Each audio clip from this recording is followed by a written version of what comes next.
7 ગુજરાતનો અવાજ। નમસ્કાર દર્શક મિત્રો, i7 ન્યૂઝ ગુજરાતીની સાથે હું છું આપની સાથે પાયલ બામભણિયા।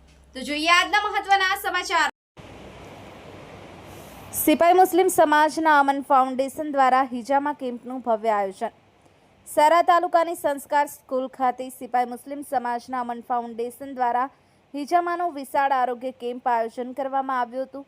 શરીરમાંથી અશુદ્ધ તત્વો બહાર કાઢી અને આરોગ્ય સુધારવામાં મદદરૂપ થતી હિજામા પદ્ધતિ અંગે જનજાગૃતિ લાવવા કેમ્પનું આયોજન કરાયું હતું।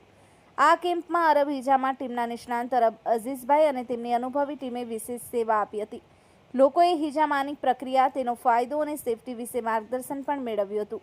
કેમ્પના સફળ આયોજનમાં ફાઉન્ડેશન પ્રમુખ રિઝવાનભાઈ કાકા અને ઉપપ્રમુખ શાહનવાજ દિવાન મસ્તાનનો વિશેષ ફાળો રહ્યો હતો।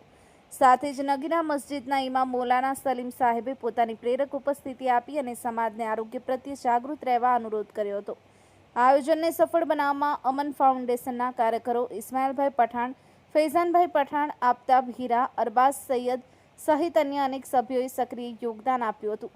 સાથે જ સિપાઈ મુસ્લિમ સમાજના આગેવાનો, યુવાનો પણ ઉત્સાહપૂર્વક જોડાઈ સેવા આપી હતી। કેમ્પ દરમિયાન 50થી વધુ નાગરિકોએ હિજામા કરવી સારવારનો લાભ લીધો હતો। લોકોમાં કેમ્પને લઈને વિશેષ ઉત્સાહ જોવા મળ્યો હતો અને આવા આરોગ્યલક્ષી કાર્યક્રમો ભવિષ્યમાં નિયમિત યોજવાની માંગ ઉઠી હતી। સિપાઈ મુસ્લિમ સમાજના અમન ફાઉન્ડેશન તરફથી જણાવાયું હતું કે આવી સેવાકીય પહેલ સમાજના હિત માટે આગળ પણ ચાલુ રહેશે। Sahil Shaikh, i7 news Gujarati, Panchmahal.